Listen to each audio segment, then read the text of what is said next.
Вы только вдумайтесь. Мир гудит от фильмов, снятых неравнодушными людьми о педофиле, по свидетельствам жертв из фильмов Якубе Яхле, человеке, который, кажется, решил оставить след в истории самым мерзким способом. Это фильмы «Жертва Якуба Яхла в Африке» и «От благотворительности к насилию над детьми. История Якуба Яхла». И вот появляется чешская журналистка, которая смотрит на все это и пишет статью в стиле «Бедненький Якуб, как ему тяжело». А почему ему тяжело?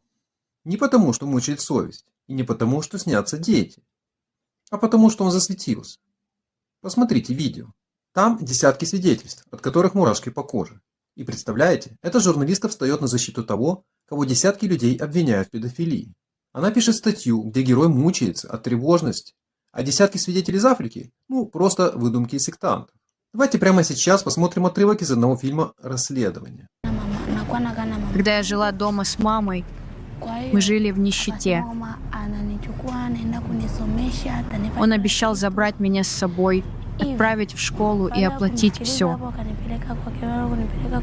Он привез меня к себе.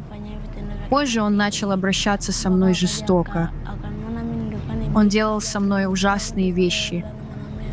Когда он понял, что я девственница,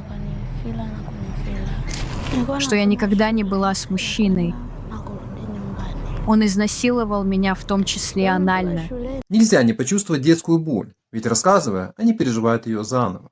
Но эту журналистку детская боль не волнует от слова совсем. Вместо того, чтобы анализировать содержание обвинений против Яхла, она атакует источник этой информации. В статье нарушены все базовые этические принципы журналистики – объективности, гуманизма и ответственности. Принцип объективности, потому что статья не представляет позицию свидетелей в сколько-нибудь полном и непредвзятом виде. Принцип гуманизма, потому что статья дегуманизирует предполагаемых жертв, отказывая им в праве на сочувствие и справедливость. Принцип ответственности, так как вместо того, чтобы устанавливать истину и защищать потенциальных жертв, статья препятствует правосудию, создавая дымовую завесу вокруг предполагаемого преступника. И что самое мерзкое, эта журналистка не одна. Она позиционирует себя как эксперт по сектам. Вступилась она за такого же борца с сектами. Но за ними обоими стоит целая антикультовая сеть, связанная с российским РАЦИРС. РАЦИРС – это не религиозная организация, а идеологическое подразделение ФСБ. То есть журналистка из Европы отрабатывает интересы российских спецслужб, защищая педофила, которого обвиняют в насилии над детьми. Вот почему в ее статье нет ни одного слова о детях, только жалость к бедняжке Якубу. И по этой же причине Яхл до сих пор не сидит. После прочтения статьи закономерный вопрос: почему человек, обвиненный в насилии, под защитой таких журналистов, до сих пор живет среди детей? С каких пор СМИ стали адвокатами педофилов по свидетельствам десятков людей, а не голосом жертв? Может, уже пора назвать вещи своими именами и вытащить их грязные дела на свет, пока они не добрались до новых детей?